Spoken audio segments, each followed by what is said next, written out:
Hey guys, what's going on? It's going to be a games I bought recently video.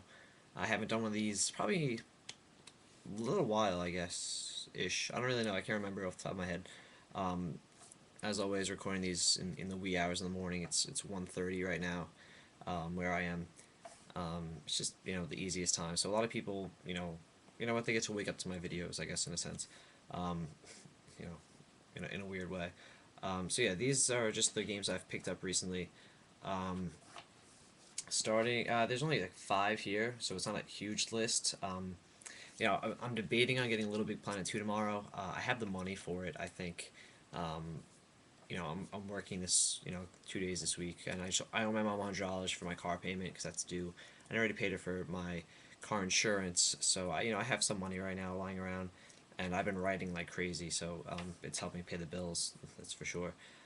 So yeah, I'm debating on that. I have some other games possibly coming in the mail. I bought Sega Superstar Tennis off of Game TZ for like $5. I actually just put a whole stack of games. I just put like a ton of my Xbox 360 games up on for sale for on Game TZ.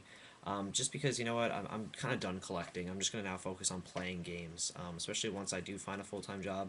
My you know, eventually I may have to move into. I mean, I live on Long Island, so I've been applying to a lot of places full time in the city. So eventually I may have to move into Brooklyn or Queens or one of the other boroughs to just make the commute easier.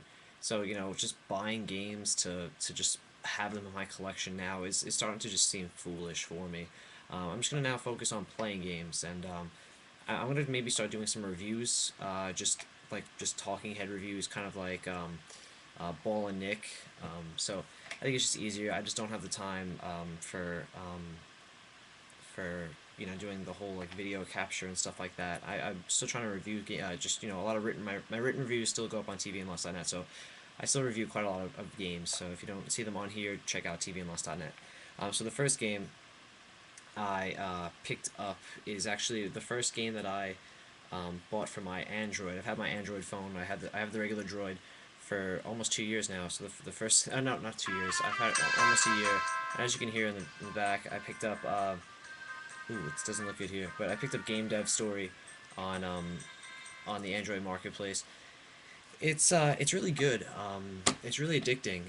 I reviewed it for TV and Lost, and it's the gameplay mechanics don't really change throughout the game, but it's a fairly deep game. If you don't know what it's about, basically you start your own game developing company. You become a game developer, and you hire people to create games for you, and you have to hire sound engineers. You have to hire graphic artists and writers and stuff like that, and you just have to find out combinations of games that really work well together. So you can do a puzzle game, an animal puzzle game. It may not sell that well, but you find the different combinations, and it basically sells better. It starts to sell better and stuff like that. So it's really cool. It's a really interesting game. I think the second one is coming out soon. I think it's already out in Japan. But if you have like an iPhone or if you have an Android, I picked it up. It was like 250, so it's definitely like most games on mobile devices, it's fairly cheap. So that was a good game for sure. Moving to the 360, these are two games that I already showed. The first one is Need for Speed Hot Pursuit. I picked this up I think about a week ago, maybe more. I'm loving it. It's still usually I get bored of games, but I'm still having a lot of fun with this. I do need more people to play online with, even just to play it so I can try and beat your score. So much of the game's appeal really hinges on, it's dependent on just a strong community, but with people that you're friends with. And that doesn't really matter if you're, out there, like it does, like, the auto log feature just basically tells you what your friends' scores are, and if so and so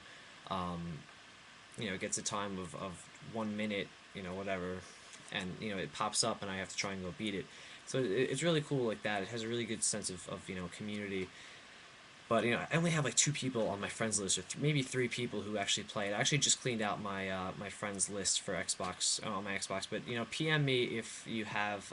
Don't just comment. I get a lot of comments. Just add me on through on Xbox Live or whatever. I don't really do that. PM me if you play Need for Speed. You want to play with me because I've been on it like crazy. I've been playing that in Call of Duty, and me and Don Raiden had a really good session the other day. It was a lot of fun. I definitely want to go and play that with him again. That was a couple days ago, I believe, maybe Friday. I'm not sure, but yeah. So this is a lot of fun. Definitely want to play with more people. So if you have it, please PM me your gamer tag, and I'll add you and we'll play. Next up, this is actually one of the games I just put up online to sell, and it's Bayonetta. I actually finished this, I think, sometime last week, and it's a lot of fun. It was a lot of fun. I can't really say it is a lot of fun. Um, it's a lot like Devil May Cry, except just better. It's just it's really. I think this was on Craig's top games of the year, his favorite games of 2010. He described it, and I have described it. It's just a really sexy game. Um, it's just it has it has a lot of sex appeal, and part of it that's what makes it cool, I guess, in a sense, and it will draw people in. But it's not really, it's a button masher, but in just more of a there's more skill to it. If you match combos and stuff together, you're gonna do more damage. It's not just like X X X X B Y Y. Like you have to really do the learn the combinations and stuff like that. The combo moves, and it'll definitely make the game funner. It has a cool story. The voice acting is fantastic, especially Bayonetta. I know I'm a sucker for an English accent on girls, so it was pretty cool listening to her talk for like 9 hours. The game takes about 9 hours to beat, and this was a game I kind of avoided in a sense. Not really went out. It wasn't really sought after for me. It was I just really I had really no interest in playing it. And then I was listening to the Giant Bombcasts, year-end roundups and stuff like that. And everybody was talking so highly of it. I actually went back out and bought it. It was only like $20 new. Actually, if anybody's interested in buying it and you're on GameTZ, I have it going right now for like $12.50. If anybody wants to buy it. So yeah, this was good. I actually, you can still see I left the wrapping or whatever, the seal on the side. So yeah, good stuff for Bayonetta. I definitely probably one of my favorite games of 2010 that I actually started playing in 2011. Go figure. Next up, the only PlayStation 2 game I bought recently, actually in a really long time. I haven't bought a PlayStation 2 game in I don't know how long. It's Harvest Moon and Harvest Moon: A Wonderful Life. This is a game that I don't know what I actually just read in the new I think it's the most recent Retro Gamer. They had like a history of Harvest Moon, and it really got me wanting to check it out. And somebody was selling this online for, I believe, $6. I got it $6 shipped. So for $6, I definitely want to check it out. I have played the one on the Super Nintendo in emulation, and it's just it wasn't as I don't really like emulation that much, but I definitely want to check this out. Is what I'm trying to get to. I actually just made an offer on GameTZ again. I'm trying to trade my copy of The World Ends With You for Harvest Moon DS. So we'll see how that goes. But yeah, I haven't tried this yet. It came in the mail, I think, Saturday, if I'm not mistaken. Next up, I was in GameStop, and I was just browsing through the games, looking for stuff that I want to play. I'm turning over a new leaf for 2011, and looking for games that I actually just want to try and just check out. I normally wouldn't, and not just to buy it just because it's on the cheap end, and I just want it for my collection. I picked up Time Crisis on the PS3. I don't really see these games around that often, and yeah, it's just a I believe if it's the same type of Time Crisis as arcades and stuff like that. Time Crisis 4, I'm sorry. It's an on-rail shooter, so I haven't played it yet, and the guy tried to sell me the gun for $20. The game was $5, and the gun was $20. I was like, no, that's fine. I'll just use the analog stick. I don't really care. I don't care that much. So yeah, Time Crisis 4 was like $5. I'll check it out. I will play it, I promise. And the final game is, I for some reason felt like getting an RPG on the PSP. I really don't play my PSP that much, which is a shame because a lot of people talk about the good games they own for the PSP. I don't really have a ton of games that I really enjoy. There's a couple for sure, but sorry, I'm just peeling this off. but I don't have an RPG for the console, for the handheld, which is strange.